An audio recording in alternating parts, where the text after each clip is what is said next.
Hello, and welcome to the Empowerography Podcast. This is a platform created for women's voices to be heard and a place to share their stories, journeys, and successes with the world for the purpose of helping other women who might be on similar journeys. We are empowering women one episode at a time. I'm your host, Brad Walsh, so kick back, grab one of your favorite beverages, and enjoy the stories.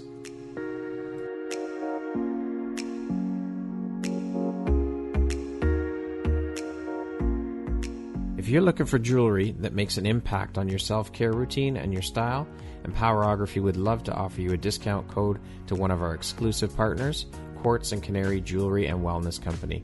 Please use code EMPOWER15 to receive 15% off upon checkout at www.quartzandcanary.com. Quartz and Canary is truly the place where spirituality meets style. Hello there, Brad Walsh here, your host of the Empowerography Podcast. Today, my guest is April Tribe Giauque. She is a published author and an empowerment speaker based in Kyle, Texas. How are you doing today, April? I am well, thank you.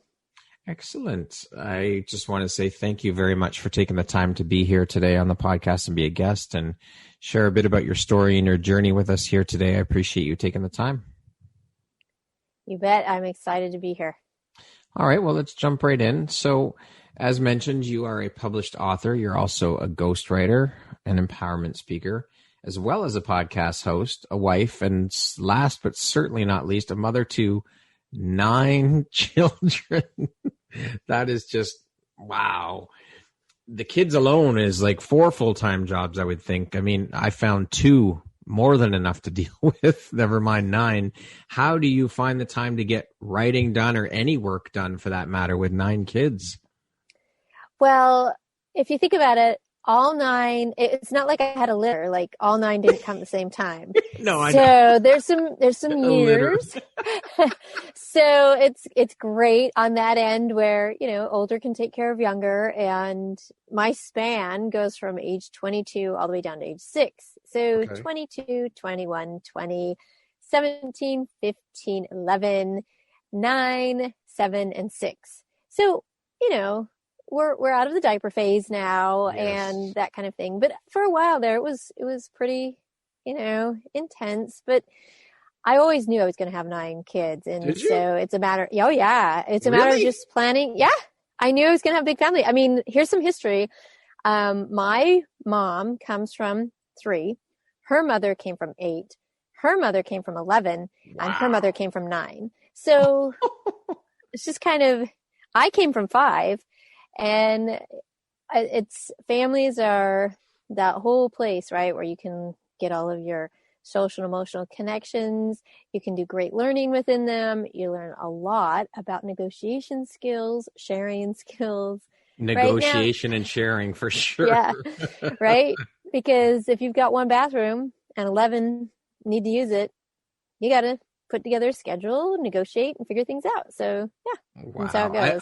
I thought those days of huge families were long gone. I mean, I think back to my great-grandmother, and she had 11 kids. So, I mean, then my grandmother only had 2, and my mom had 2, and we had 2. And so I thought the days of huge families were long gone. Well, gosh, there's more food now than ever. So why not have more kids? Let's sure. do it. Whatever works. Whatever works. I mean, I don't have to be tied to the well, bringing in water. I don't have to hand scrub. Yeah, that's true. Times have changed. Whoosh.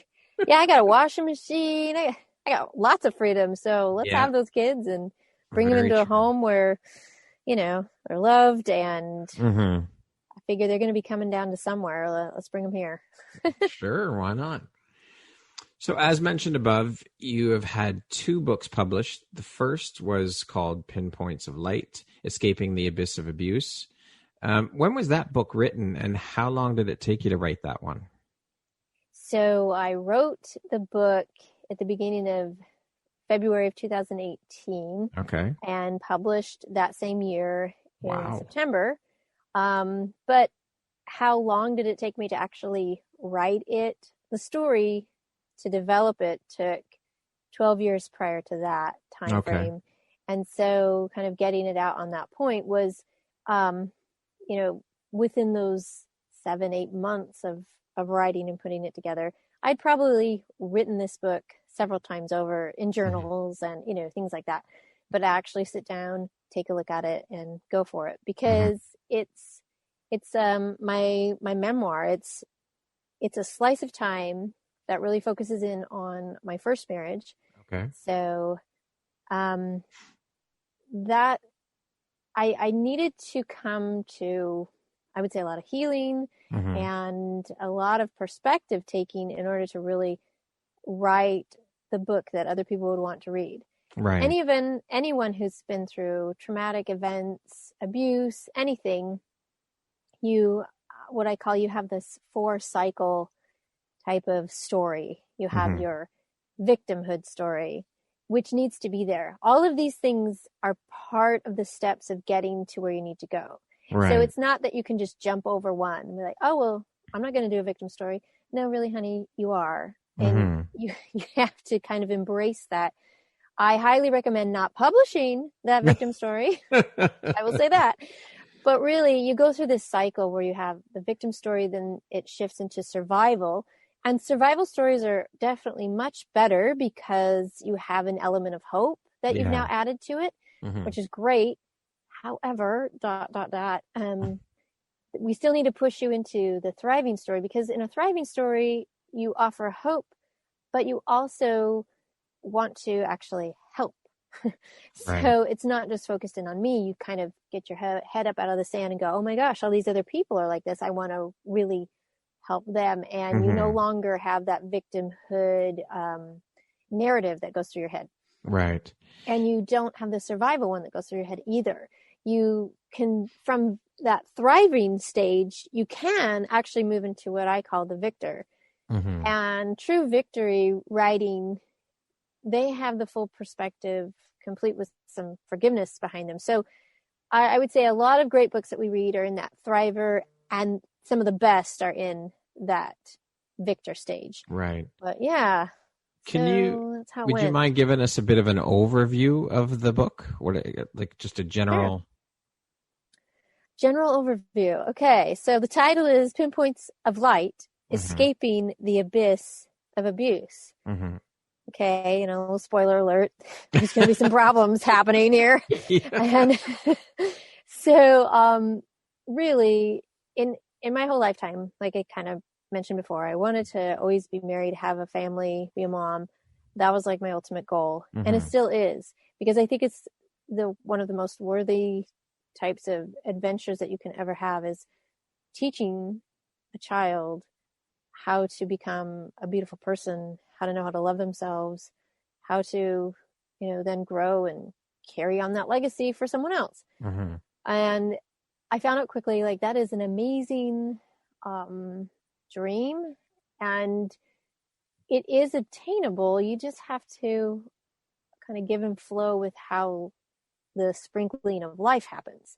Right. So in this, like I mentioned, this is my first marriage. So, spoiler, I'm married again. But so in my first marriage, we had met. We were both doing missionary service, and we finished our service. I was going back to school, and we started dating. We would talk and joke all the time about these terrible blind dates that we would get set up on, and we would kind of commiserate together. And we started dating. And he had similar goals as myself, and we fell in love. So we thought, hey, this all kind of check, off those little check boxes. It works. And we did. We fell in love. However, he struggled with a past that he hadn't worked through, healed from. And it's not uncommon, unfortunately, for a lot of guys to struggle with challenging things. For him, it was sexual abuse that had happened to him that he tried to, kind of manly work through. Yes. Like just hide it, bury it, get over it kind of thing. But you can't. That's not a thing that you can do by yourself. You have to go through ways to really get the right help. And he never did. And so he numbed and he coped with addiction to figure all that out. Well, he got cleaned up, served a mission, came back, and this past life he had mentioned, but I really had thought, well, you'd figured things out. You repented, forgiven of all those things, and new life. Let's go. And it was until the intense pieces of stress really started to go in. He owned his own construction company. And when you don't have a lot of good coping skills and when stress happens, you usually end up reverting back to your other coping skills, which are to numb it out and, just kind of deal with it that way. So suddenly I was this new wife, soon to be mom. I mean, got pregnant really quick, and he was hiding his drinking and his drugs. And, wow. It was just all this new thing. So it's not an excuse, but I think I want to share the perspective that of course, most anyone who finds themselves as the abuser generally have had some type of trauma in their past. Right. Again, not an excuse, but it is an interesting pattern, right? And some choose to not do that, not to abuse again, but they end up just kind of abusing themselves, right? With numbing out and trying to not deal with the facts and the pain and the stress that are happening to them. And in that being said, I describe abuse in two categories, two different ways. One is as a hunter and the other as a caged animal.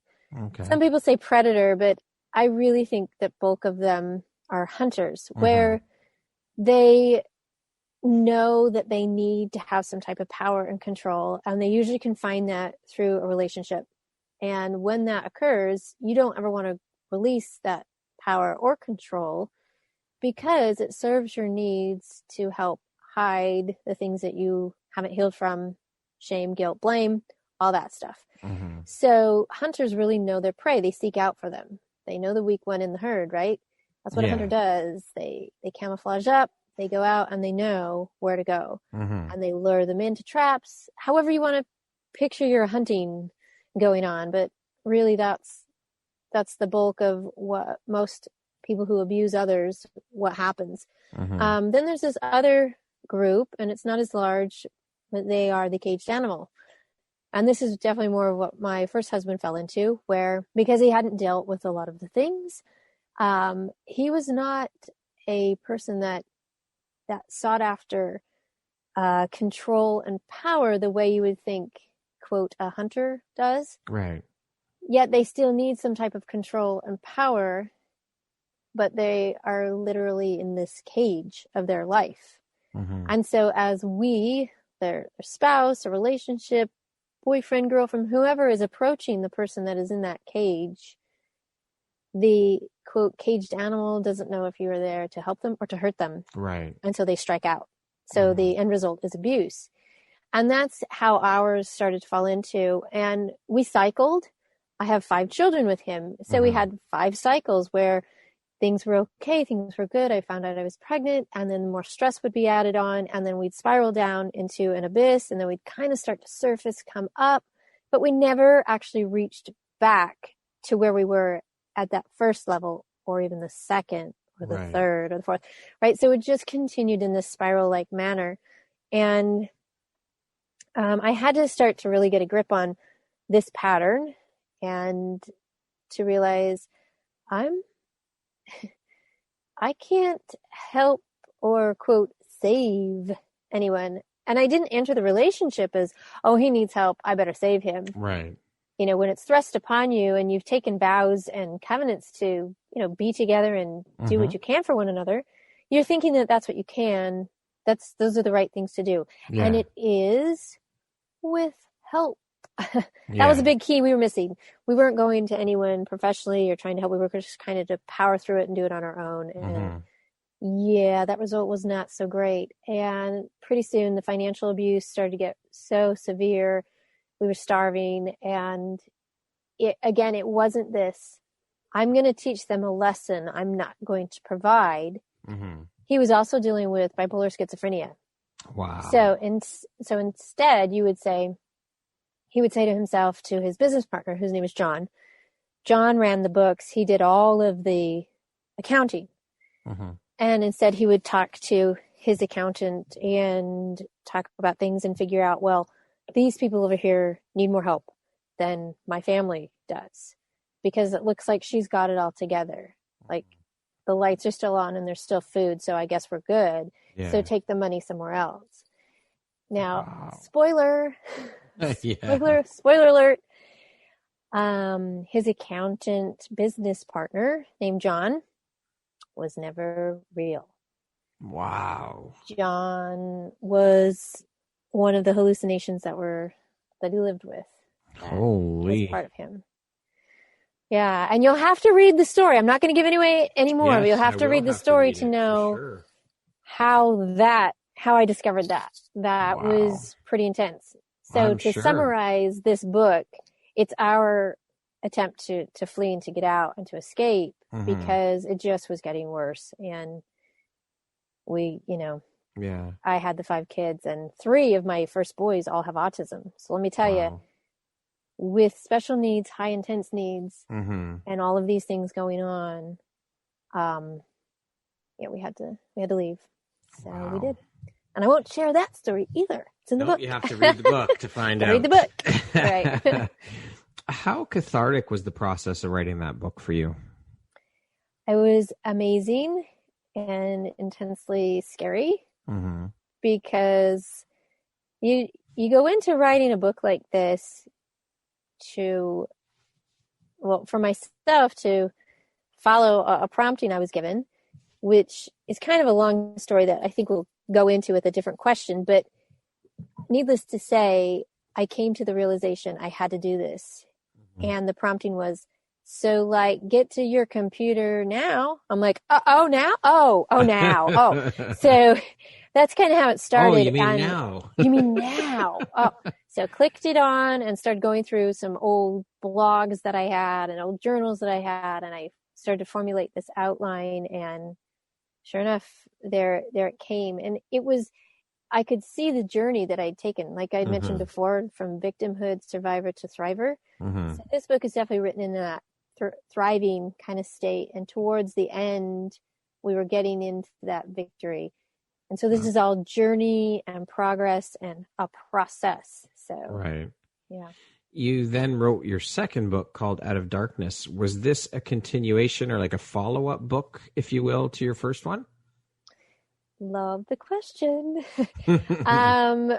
Okay, to be honest, in starting Pinpoints, I had sent it off to a friend, and she read through it and gave it back, and I was ready for like, oh my gosh, girl, this is Hollywood. Let's go for it. So I was not prepared to receive the news when she sent it back. She's like, okay, thanks for the info, but I know nothing about you. Yeah. You've kept this real safe, girl. You're cheating.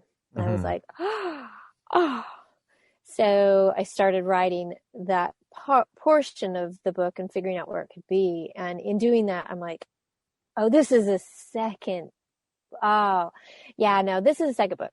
So Out of Darkness is my journey of how I came through childhood sexual abuse out of my own darkness, and didn't get very far because I fell into an abyss and then figured it out. So yeah, that's how the second book came about, which was actually a portion of this first book, but really making it. So it's like a precursor then, really. Yeah, kind of like prequel. That. Okay. It's a prequel that came after. So I'm totally in the Star Wars thing. Yeah, right? There you go. I'm totally there. Start with book 4. I love that, April. Awesome. Yeah, that's how I went. I mean, I was just following my mentors, right? There you go. How long did it take you to write the second one then? The second one came out in about 2 months. Wow. It was like, blam. Now, it just poured out of you. It poured out of me. That was the writing portion of it. Yeah. To get it published took about 8 months later, only because of different projects and stuff that were in the way. But the actual writing of it, wow, it was 2 months. Holy. Now, of the 2 books, since they're both related to your own personal story and journey and struggles, experiences, was writing one of them more cathartic for you than the other, or was it both relatively the same? Great question. Because it was such a different, I think getting to know myself even more was probably through the Out of Darkness, where I really had to kind of own up on all of these things, and I couldn't play that blame game. Like, he had schizophrenia and he had trouble. Mm-hmm. You had to own it. You had to own your shit. Yeah, I did. I had to. And when I did, I was like, okay. And see, now this is part of that story of the second book that prequel. I have to share. Yes. The second book prequel. Yes. Yeah. Okay. So I've shared this in other stories, but basically in a family of 11, we had 22 loads of laundry a week. So just to give yourself some perspective there. Shit. So Sunday night was the day, like that evening, we put it all away. So it would come out all over the couches and everyone had their buckets and they were dividing and conquering and throwing it. Folding? No, it's called the massive separation. That's all it is. I'm good with that. So they're separating out the laundry, the kids and myself, and I'm deciding to just kind of clue in and watch an interview. And during this interview, one of the ladies were talking about the birth of her first child. And I'm like, oh, had 9, I'm in. So I'm listening. And she shares this part of the story where she says, as soon as he was born, laid him on my chest, and I loved him. I had this overwhelming feeling of love for him. And he didn't do anything. Okay, record scratch moment. Yeah. Time is suspended. Socks are flying in the air. I'm like, what? And then I hear this voice. I've loved you the same way your whole life. Wow. So I'm 43 when I finally get all that confirmation. Or, shall I really be honest, I'm finally in tune to listen to it. Mm-hmm. I'm sure there were several times it would have been put across my path and I would scratch next. And But you needed that hit over the head with it, right? Yes. Yeah. I mean, I was blowing my nose in the socks, refolding them, putting them in the clean bucket. I don't know. It was a mess. My kids are like blowing your nose in this. Seriously, my kids were like, "Fold faster, Mom's losing it. Fold faster." You know, I was crazy. So I'm taking down the laundry down to the room, and it was like, write the story, and I'm like, yeah. And it was like, now I had to put the laundry down and open up the computer and start. Wow. It was just all that instant. Lightning bolt moment. Yes. Right? Yeah, for sure. Now, did you consider yourself a writer before you started writing on your writing journey with these 2 books in particular? Or was this your first venture or attempt at writing? I have always been a writer. Okay. But a few things published here and there, magazines, things like that. Okay. Because I'm in the autism world for forever. So I've written articles about, motherhood and autism. But I got the bug when I was in 4th grade. Okay. We had to write a short story about somebody in our family. So I picked to write this short story about my grandfather, Grandpa Jack. And because he had an amazing story to me, and I'll just share one section. Sure, of course. During World War II, he worked for the Postal Service in Ogden, Utah. So he did not have to dress and go to war because he was part of the war effort, right? Right. Mm-hmm. And so his job, and he did this for 40 years. Wow. He sat on a train and he sorted mail from Ogden, Utah, headed west to Ely, Nevada. Jeez. Arrived there in Ely. All of the mail would come in from the Pacific, from California, Washington, and Oregon, and he would then sort that mail on the train ride back to Ogden.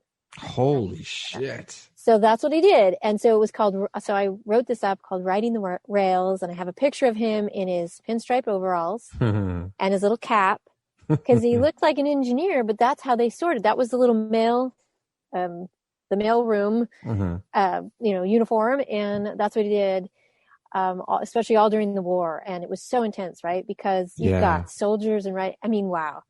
So I just think he was that little piece of the cog in the wheel. Yeah. And his hand probably touched a letter that could have been the last letter to someone else.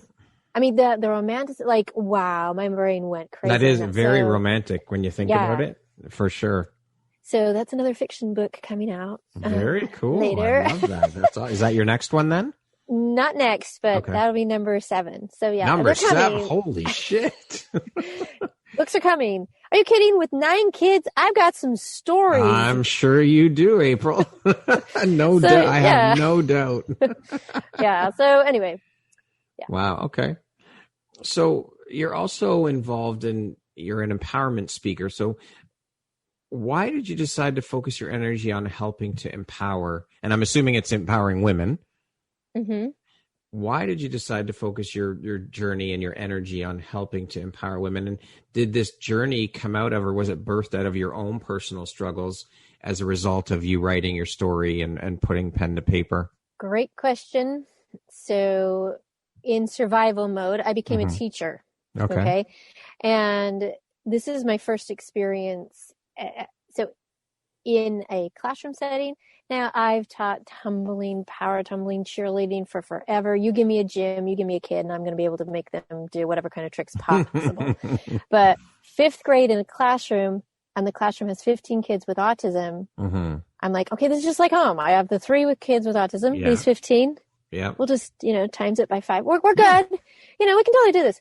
And I had a lot of learning, big learning curve that year, but figured it out. And obviously with teaching comes a lot of professional development, PD in the world, right? Yeah. So we were thrust into these conferences and learning things.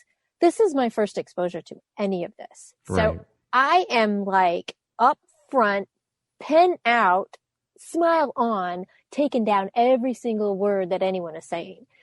Obviously, sign of a new teacher.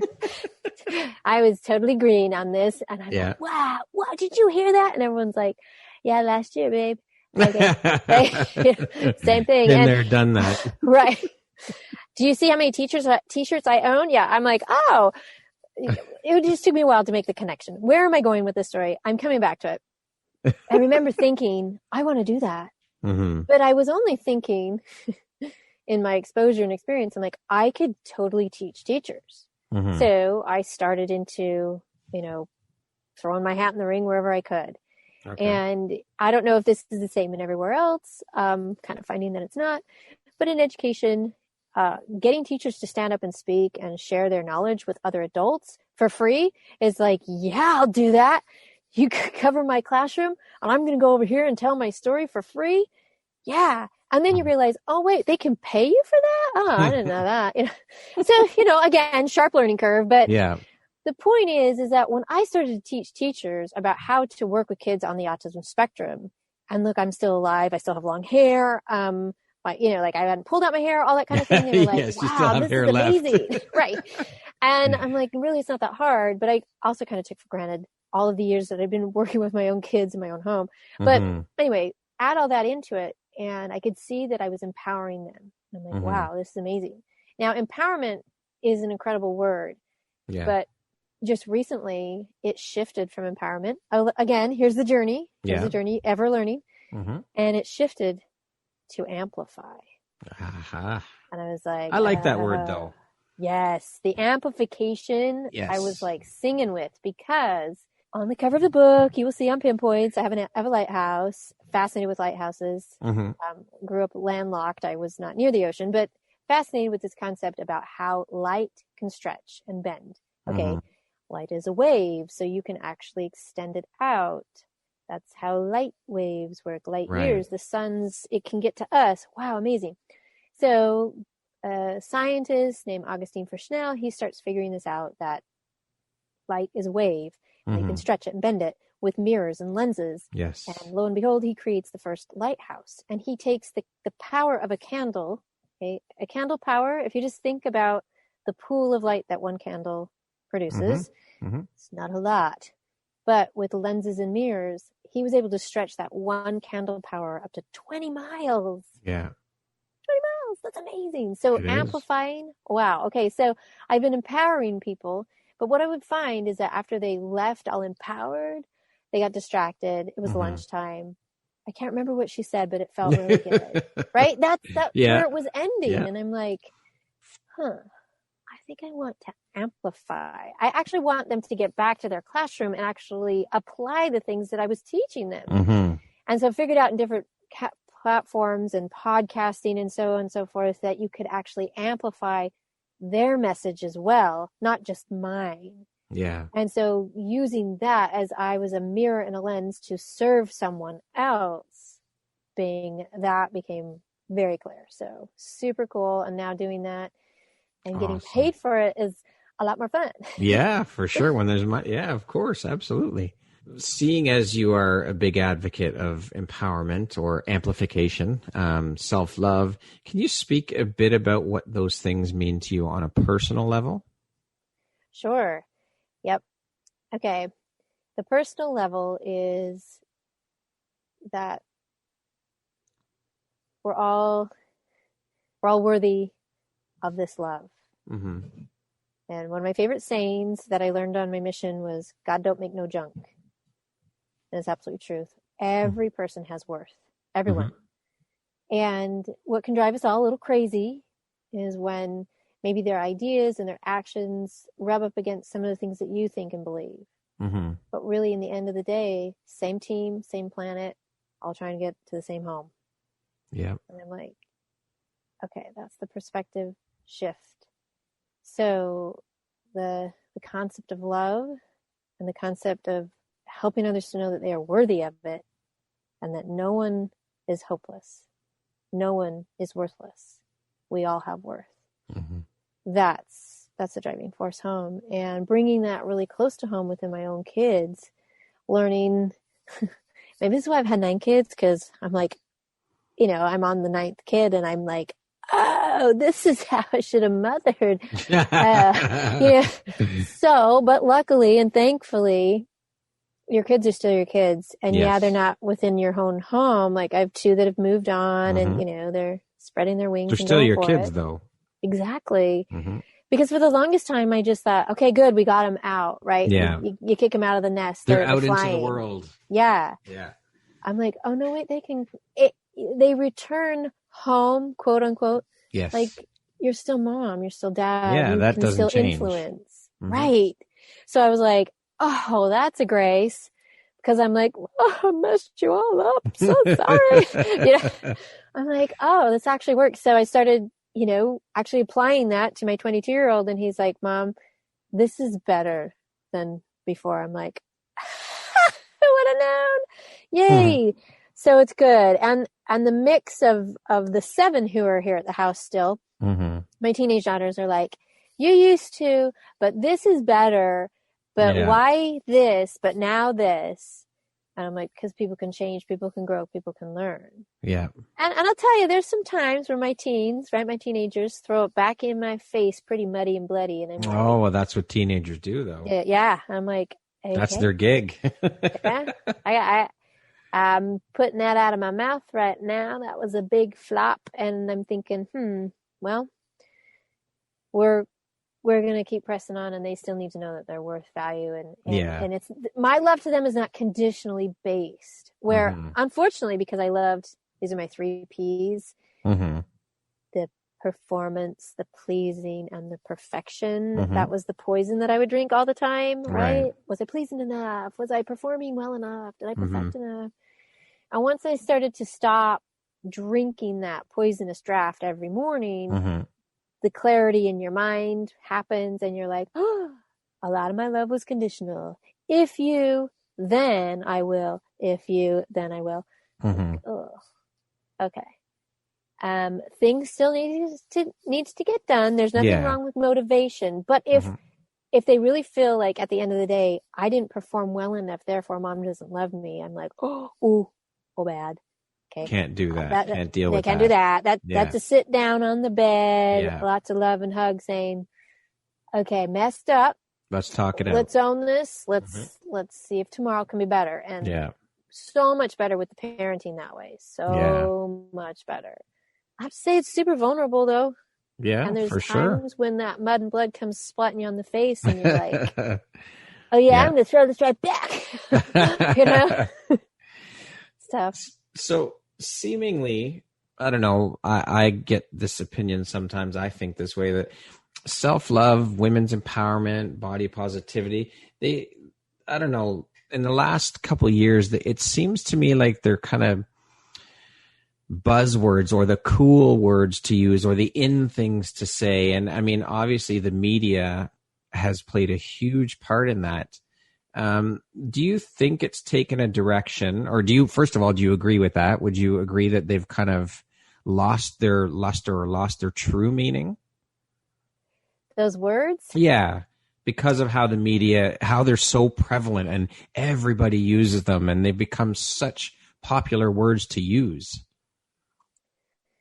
Well, the danger about being popular is that you're usually not standing on something firm and solid, right?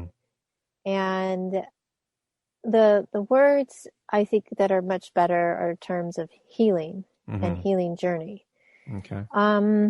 So the concept of self-love can definitely go crazy and play on the borderline of narcissistic, right? I mean, look at the shows you've got out there. Yeah. You know, Desperate Housewives of, and then name your city, right? And you're looking at that like, yeah, I don't know anyone like that. Like, really, honest, truly, like, come on. There's, and the media is 100% selfish and only going to serve them, which means they want conflict. Because conflict sells. That's right. So if you can portray all of this idea of self-love and women's empowerment, you do it with the spin that men are not needed, families are not needed, you can do it all. Okay. And with the body positivity, oh, you're just being healthy. Oh, you're not looking healthy enough. It doesn't matter. People for a long time, the skinny butt, skinny jeans, or the big butt, tiny waist, or the, name the phase as it goes in and out. We women have squeezed, pushed, pulled, tucked, cut, clipped ourselves into whatever the media wanted. Wasn't that funny? Everything of this women's empowerment. No, we've become slaves to this idea. So that's what I mean. It's really contradictory and whatever. So, the best thing to do is within our families, because it starts at home. That's right.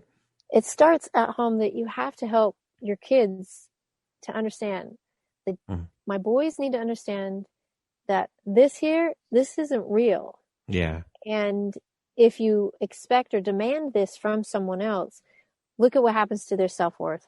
It drops. Women, girls, hello, if you are buying into this, how you feeling? How's that depression? Oh my gosh, how many more millions of kids are on depression medication? Exactly. All this kind of stuff. I'm like, how is this really working out for us? It's unattainable. It's it's completely unattainable and unrealistic. Right. And that doesn't matter because the media gets money and they're all about conflict because conflict sells. Yeah. So I look at two trails, right? Where's the money? Show me the money. Where's it?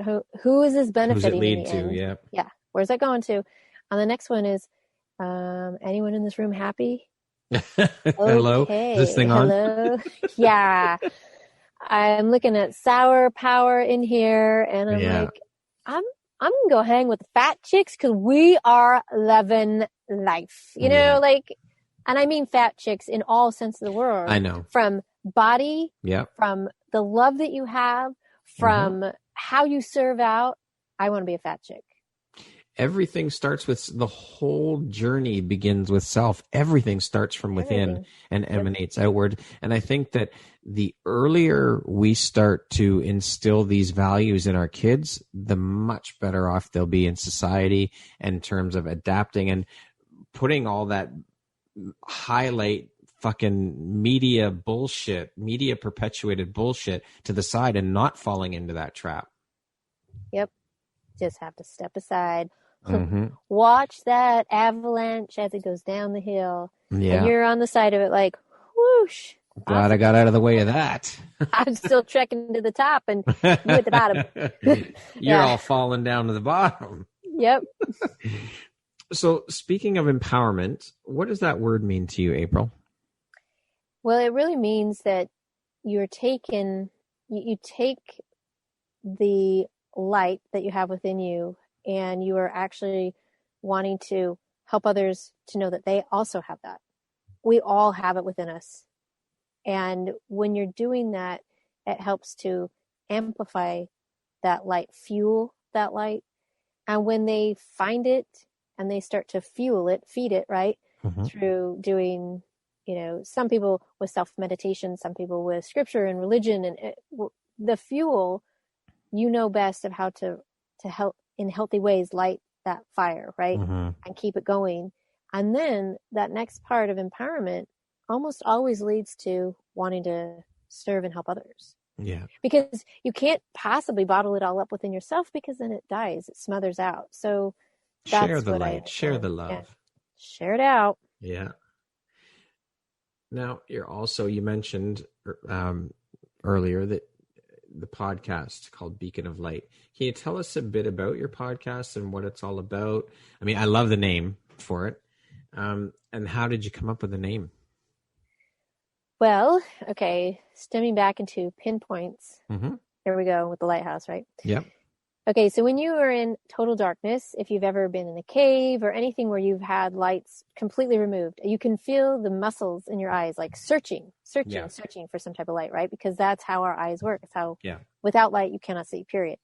Okay, in those deep, dark places, I needed just a pinpoint of something, just a hint, a pinpoint of light.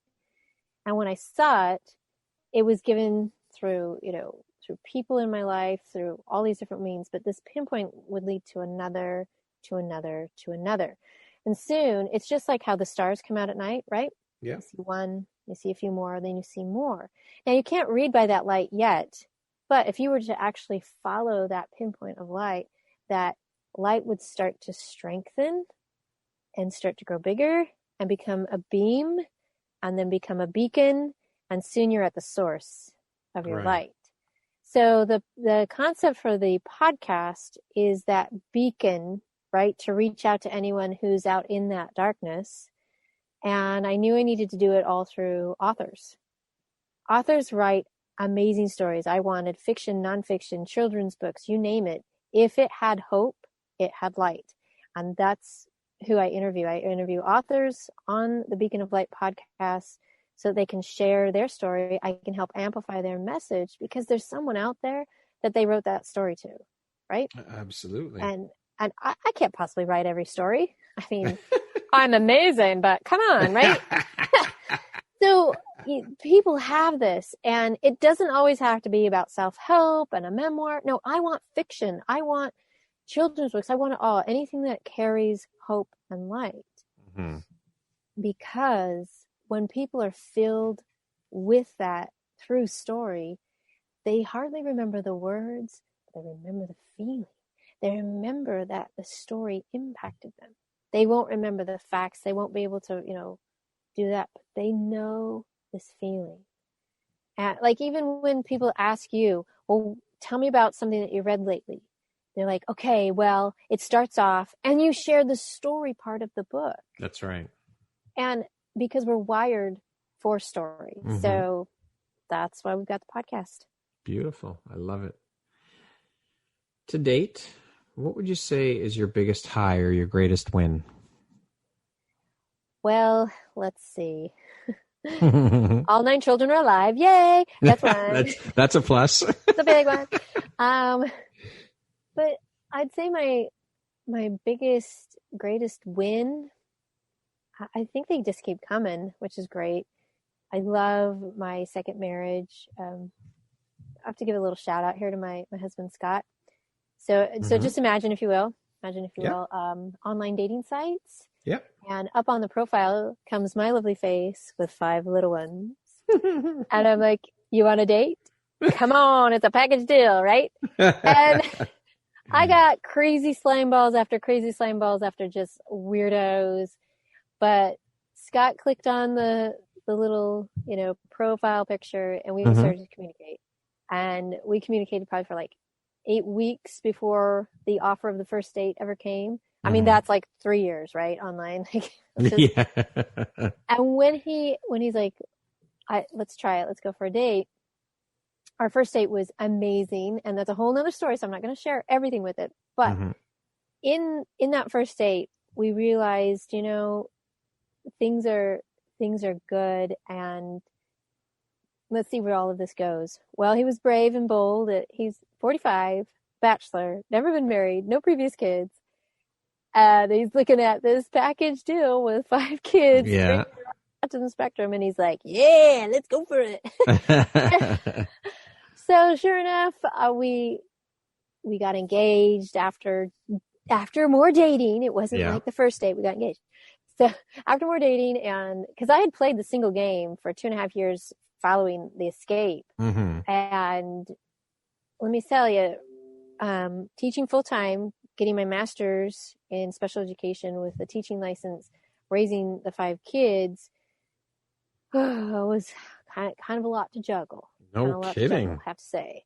And when I knew it was time to start dating and found Scott, or he found me, or we were put together, you know, put your romance to it. It was just right. And what was so interesting was that I had always thought about this big family. And when I had left, I'm like, okay, and here we go. And then I'm like, oh my gosh, there's more kids coming. There are 4 more kids coming. Okay. And I just knew it. And these 4 kids came in 5 years. Wow. Okay. Shazam. Here they all are. Yeah. Like, bam. You're welcome. Oh my gosh. I mean, there they all are. Okay. So part of my biggest, greatest win, I am getting back to this, is, of course, my family, Scott, having more kids. And just as a side note, my 6th child, his first biological child, was born deaf. All right. Wow. Here we go. All right, cool. Yeah. And then I have a hearing kid, and then number 8, born deaf. Wow. And has autism. I know this game. Number 9, scooted on in. His name is Scooter Joe, Scott Joseph. He came in 3 hours. Boom, here he is. He's our little caboose. And yeah, that concept of the greatest win is watching me become a better parent, watching the kids do so much more and feel like this healing between all of us. I mean, when we left, guys, just put it out here. When we left, it was within, like, I can't tell you. It's in the book. Okay. I will just say this. He hasn't seen them for 14 years. Wow. And you'll find out why in the book. For 14 years. Now that's still a gaping hole. Yeah, because for sure. There's still part, right? There's part of this first 5, of my first 5, they're missing someone. Now Scott has come in and he has stepped in and stepped up, and it is amazing, but there's still that piece that still needs to go through healing. And yes, we've gone through counseling, and yes, we've done a lot of things, but what I'm finding out is this lifetime part of journeying through this healing is just that. It's a full journey, and it is the lifetime. So biggest high, greatest win, they're continuing in the family part. Now, if you want me to say some other kinds of greatest wins, biggest highs, that kind of stuff, oh my gosh, there's been just so many great blessings that have come. And like getting my first ghostwriting gig, that was a huge win, because it's opened the door for all this other income to actually come in. Now possibility of a movie deal. Like, wow. That's amazing. See, like Hollywood was coming. Yeah. Took a little bit. Just a little bit later than what you thought, but it's still on its way. It's on its way. Netflix, Pureflix. I mean, now we've got all of these options, right? So it's pretty cool. Anyway. Awesome. It's great. Yeah. What do you think your unique skill set or superpower is that's helped you become successful? It's my positivity, hands down. Okay. We are currently in this major Texas winter storm. We're on day 5, in and out of power, no power. Wells have frozen, pipes have frozen. Wow. Can't pump the water up to the towers. You know, people are like, oh, I totally know how to do this. And it's so true. But Texas, our average temperature in the summer is 96 degrees. So, like, we're not burying pipe. You know, we're not doing that kind of stuff. We're not in the frozen tundra. We're in the desert, man. It's hot out here. So it's just a little crazy to get this frigid for this long, and 33 million people impacted.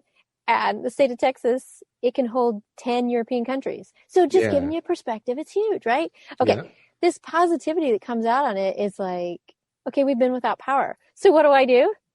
I grab rocks out of the front yard, and we have our gas stove that I can still light with my candle, and we warm up the rocks with boiling water, and I wrap them up in tinfoil and put them in a sock, and the kids are like, oh, this is like a hug. I'm like, yeah. Like it's all this positivity. So that is, I mean, Love I have it. tons of stories, That's but yeah, awesome. that is definitely my superpower. Yep. Speaking of success, how do you define that word? What does that word mean to you? Success is, how does everyone else feel in the room after you've walked away? I love that. Is amazing. I love that definition. That is awesome. That is probably one of the best definitions I've ever heard. I love it. You're welcome. Yep. It's boom. That's a mic drop right there, April. Yeah. You just need to walk out the room now.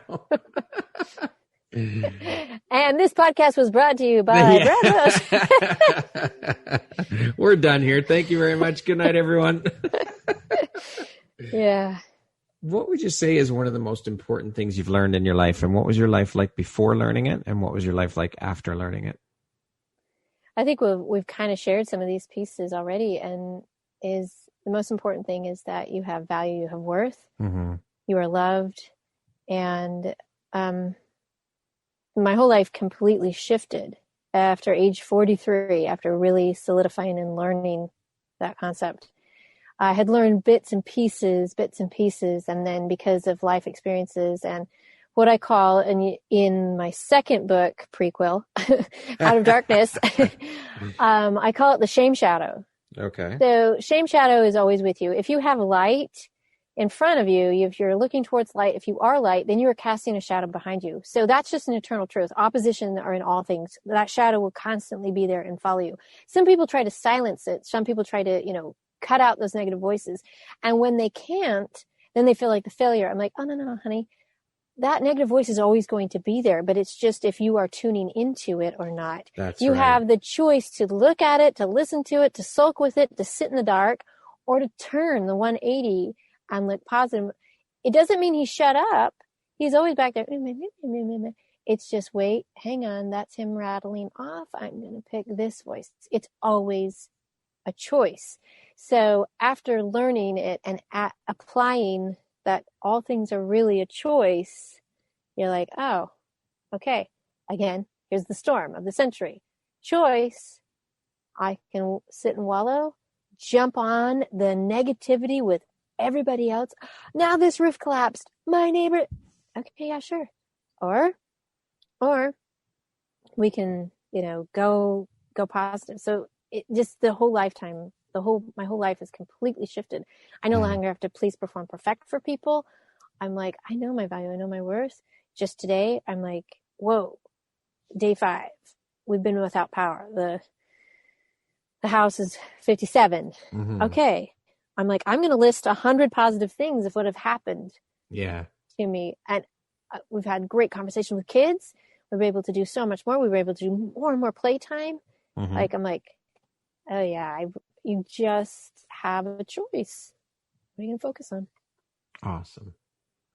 What makes you feel inspired or like your best self? I think it is story.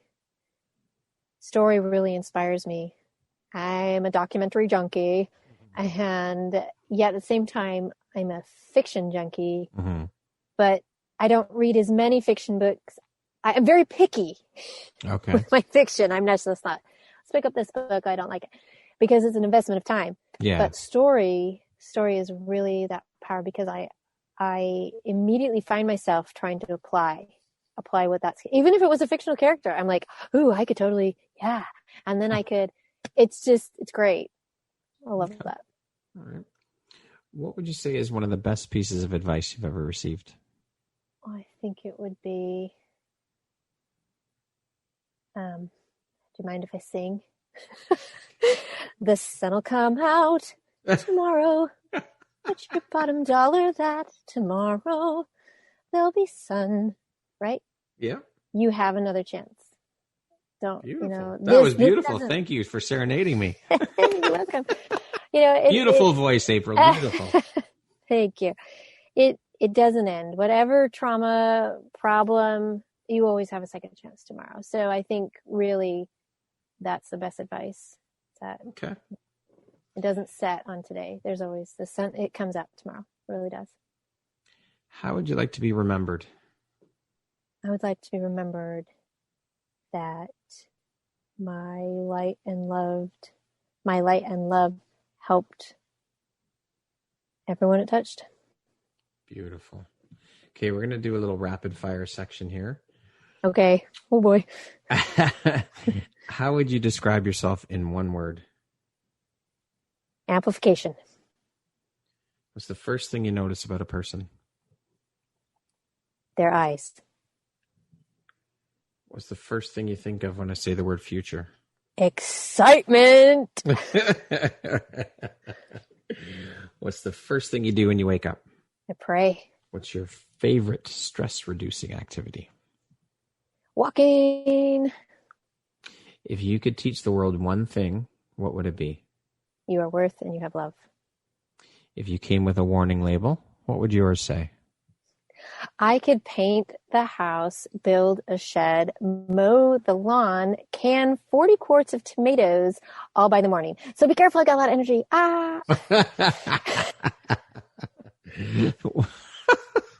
That's a lot.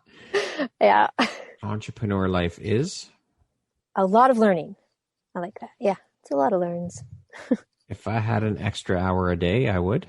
Probably surrender and put it to sleep because I would want to do a project, but my body would probably need sleep. Mom life is? Messy, sticky, beautiful, and worth it. The last book or podcast I listened to or read was? Harry Potter and the Deathly Hallows.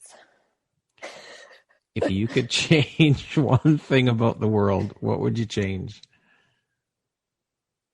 Same team, same place, same home. Okay. That concludes our rapid fire section. All right. What is the most recent investment you've made in yourself, April? Let's see. I think it was a program. Listen to me. I think it was a program that I bought online that I'm still trying to work through. No, really what I mean by that is like, I'm just taking more time to say like, wow, I don't know that skill and I think I need to know and learn about it. So it's been one of the several, but yeah. Okay. What is your personal motto? Shine your light every day. If you could set up a billboard anywhere, where would you put it and what would it say? It would be on the freeway and it would say, need light, need love. And my face would be there with just this happy smile like, come on over. If you could go back and give your younger self one piece of advice, what would that piece of advice be? You are worth it. Love that. You're worth it. Lastly, if you were to deliver your last 30-second speech to the world, what would that last 30 seconds sound like? Everybody, you all have trials, but you all can have triumphs. It's your choice. We have lots of opportunity given every day to love each other. Did you reach out to that person that you sat next to? Did you follow through on that prompting? And if not, don't sit there and beat yourself up over it. The sun will come out tomorrow. You'll have another opportunity. But take it, do it, because you're going to amplify someone else. And then they'll in turn shine brighter and then light someone else up. And they'll in turn make a choice that could save not only their life, but someone else. Your impact is truly worth living for. Don't forget it. Love it. That's beautiful. April, thank you so much for taking the time to be here and share about your story, your journey, and your struggles and your experiences. It's been an absolute pleasure chatting with you. I've had a lot of fun. a lot of laughs. I've thoroughly enjoyed our conversation, and I so appreciate you taking the time to be here and to be part of the Empowerography community. You are a beautiful soul and a very inspirational, incredibly inspirational woman. So thank you. You're welcome. Thank you so much, Brad. This has been awesome. Once again, my name is Brad Walsh, host of your Empowerography Podcast. My guest today has been April Tribe Giauque. She is a published author and an empowerment speaker based in Kyle, Texas. Thank you so much, April. I hope you have an amazing afternoon. Thanks, you too. Brad, you're amazing to have such a wonderful platform for so many. Thank you. Thank you.